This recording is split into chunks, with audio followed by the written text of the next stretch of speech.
The week leading up to my birthday felt electric with anticipation. I had everything planned to perfection.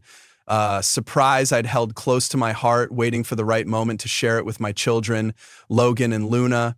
I imagined the joy on their faces when I revealed I had won the lottery. After taxes, I'd set aside enough to buy each of them a luxury home and hand them a check for $1 million.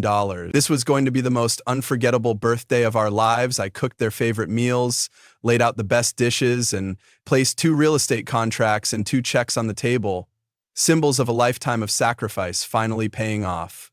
But as the hours slipped by, the silence in the house grew louder. Neither of them came. By 10 o'clock that night, my calls went unanswered, and my message in our family group chat remained unread. Just hours earlier, Luna had called to say work was hectic, and Logan had texted about a last-minute project delay. I didn't think much of it then. Work comes first, I told them. But now, it was almost midnight. My surprise remained untouched, and so did the food. I wrapped up the dishes, put everything in the fridge, and tucked the contracts away in my bedside drawer. Somewhere between waiting and wondering, I fell asleep on the couch. When the phone rang around midnight, I jolted awake. It was Luna. Her voice was rushed and apologetic. "Mom, I'm so sorry. Work was just insane today. It's too late now, so I'll head home. You should rest." She ended the call before I could say a word. I sat in the dark, the glow from the phone the only light in the room. Logan hadn't even called. My heart ached with a dull, heavy weight.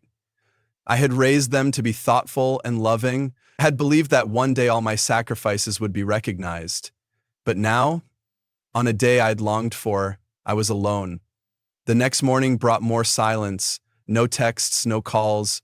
I messaged again in the group chat, "It's Saturday, come home for dinner, I have a surprise for you." Nothing, no response. Later I stepped out for a walk to clear my head and ran into my neighbor Mary. Her cheerful greeting only deepened the loneliness I felt. When she teased me about overcooking for my kids again, I forced a smile. But then came Sammy, an old rival and bitter voice from my past. She pulled out her phone and showed me a video that shattered everything I thought I knew. My children had skipped my birthday to attend a celebration for Jeff, my ex-husband, and Chloe, his longtime mistress. A 25th wedding anniversary and birthday party rolled into one, complete with family banners and toasts. My granddaughter, who once called me grandma, was seen in the video calling Chloe her real grandma. My heart stopped. I had spent my life giving everything for my children, and they had not only forgotten me, they had replaced me. I returned home feeling numb. The betrayal cut deeper than anything I'd ever endured. My mind drifted to the past, to my marriage with Jeff, the man who had hollowed out my soul long before he ever left. Our marriage had never been built on love, only convenience. I was young and naive when I said yes, thinking stability was enough. By the time I realized he had never fully let go of Chloe, his first and deepest love, it was too late. His mother, who I'd hoped would help with the twins, had instead been sent to care for Chloe's daughter. I had begged for support, for kindness, but received only neglect and silence. Then I discovered the letters. Dozens of them tucked away in a locked drawer, filled with intimate confessions from Chloe.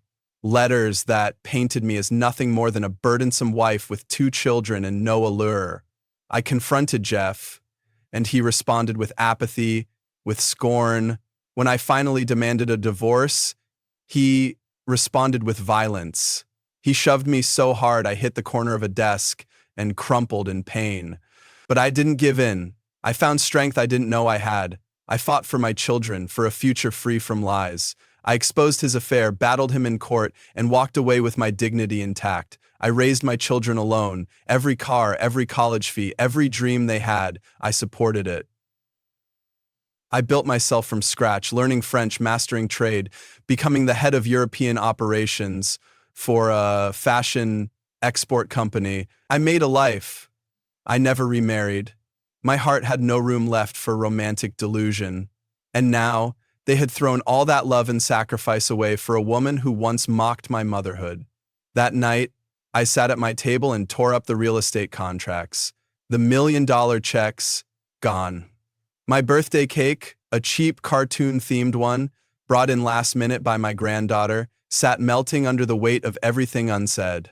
I looked into the eyes of my children as they tried to justify their absence. Lies flowed from their mouths like second nature. They had learned that from their father. I told them to leave. I told them I had no children, and I meant it. After I told Logan and Luna to leave that night, the silence in the house didn't feel empty anymore. It felt peaceful. I walked to my bedroom, pulled open the drawer where I had hidden the contracts and checks meant for them, and tore everything to pieces. That was the last time I would ever plan my life around them. If they had found a new family in their father and Chloe, then I would find peace in my own. That following Monday, I visited a lawyer and rewrote my will.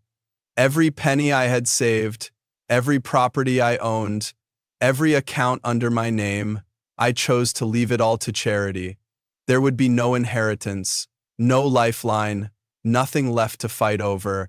Then I took the house Logan was living in, the one I had legally kept in my name, and listed it for sale. I used my spare key to let the real estate agent inside. Later that day, the agent called to ask about the luxury villa I had inquired about a week ago, but I no longer needed it. I wasn't buying dreams for anyone anymore. My phone buzzed all night with Logan's calls. I blocked his number. The next day, Michelle, his wife, called from a different line, picked up, expecting something reasonable. But instead, Logan's voice exploded through the speaker, furious and entitled. "You can't just sell our house," he screamed. "What the hell are you doing? That place is ours." I laughed, cold and quiet. "No," I said, "it's mine. And I'm selling it." He ranted about how Michelle was threatening divorce, how their lives were falling apart, all because I was being petty over a missed birthday. The irony was lost on him. I reminded him that Chloe was now his family. Let her buy him a new house. Let her clean up this mess. Then I hung up and blocked everyone. That weekend, I adopted 2 rescue cats and bought a small villa with a sunlit garden. I hired a part-time housekeeper. For the first time in my life, I slept in without guilt.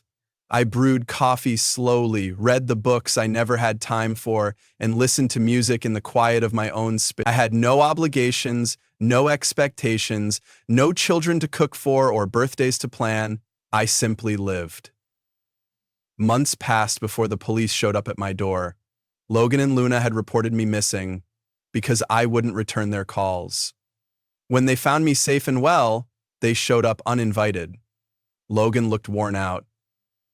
Luna was someone I hadn't seen in decades. My brother Jack, the man my parents always preferred, the same man who had watched me suffer in silence and done nothing. Now, he smiled awkwardly and said, "Mom and Dad miss you." I didn't even blink. "What do you want, Jack?" I asked. He dropped the act quickly. Our father had fallen, he was bedridden, and my mother couldn't manage him. Jack wanted me to come home and take care of him.